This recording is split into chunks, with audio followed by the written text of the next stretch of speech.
নন্দিত কথাসাহিত্যিক, নাট্যকার ও চলচ্চিত্রকার হুমায়ূন আহমেদের প্রয়াণ দিবস আজ। ২০১২ সালের ১৯ জুলাই তিনি নিউ ইয়র্কের বেলভিউ হাসপাতালে শেষ নিঃশ্বাস ত্যাগ করেন। গবেষক ও প্রকাশকরা বলছেন, মৃত্যুর ১৪ বছর পরও সমান জনপ্রিয় হুমায়ূন। বইমেলায় সবচেয়ে বেশি বিক্রি হয় তার লেখা বই।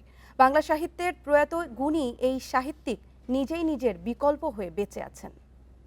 যেটা মাথায় আসে আমি সেটা লিখি, হঠাৎ মাথায় আসছে সেটা লিখে গেছি। অনেক চিন্তা ভাবনা করে বসে যে লিখতে বসি তা কিন্তু না। একজন হুমায়ূন আহমেদ আধুনিক বাংলা কথা সাহিত্যের নতুন ধারার স্রষ্টা। তার সাবলীল কথ্য ভাষায় সাধারণ মধ্যবিত্ত জীবনের নিখুঁত চিত্রায়ন ছুঁয়ে গেছে পাঠক হৃদয়। হিমু মিসির আলীর শুভ্র হয়ে ওঠে বাঙালি তরুণ মনের ফ্যান্টাসি। স্বাধীনতা উত্তর কথাসাহিত্যিকদের মধ্যে হুমায়ূন আহমেদের তৈরি করা কাল্পনিক চরিত্র পাঠকদের করেছে মুগ্ধ। তাই মৃত্যুর প্রায় ১.৫ দশক পরেও বইমেলা থেকে পাঠচক্র, ডিজিটাল মাধ্যমে এখনও প্রাসঙ্গিক এই লেখক।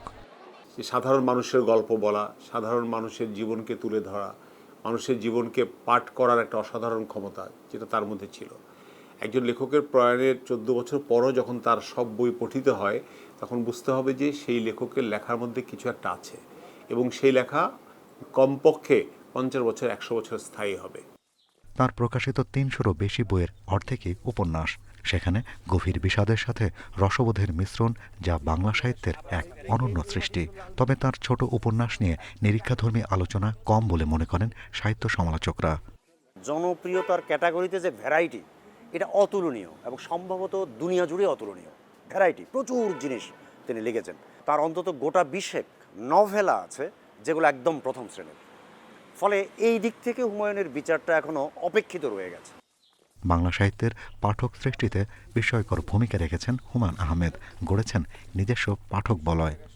হুমায়ূন আহমেদের বিকল্প হুমায়ূন আহমেদ নিজেই। হুমায়ূন আহমেদ চলে গেছেন, কিন্তু হুমায়ূন আহমেদই তার শূন্যস্থান পূরণ করছেন। জীবিত হুমায়ূন আহমেদ আমাদের মাঝে নেই, কিন্তু মৃত হুমায়ূন আহমেদেরই যে সাহিত্য বা সৃষ্টি, পুরনো সৃষ্টিগুলো, সেগুলোই কিন্তু এখনও তার বিকল্প হিসেবেই বাংলা সাহিত্যে বেঁচে রয়েছে।